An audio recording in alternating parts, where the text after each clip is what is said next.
आगे जल्दी जल्दी आगे जल्दी करीब रखिए, मतलब थोड़ा इनके।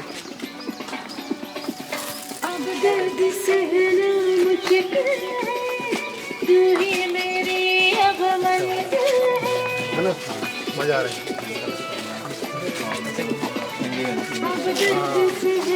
पूरा हिंदी लगा ना, इंग्लिश का। ये तो पहले सोचना पड़ता था कि अच्छे से प्रोग्राम कोई होता है।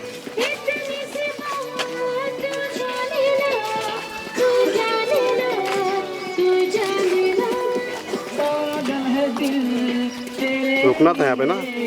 जाने जाने तू जाने ना। Good good. तेरी कसम राम को थोड़ा आधा कर दो भाई। चेहरा बोलने, चेहरा दिखाओ।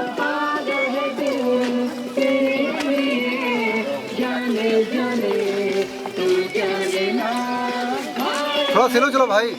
तेरी कसम माने माने तू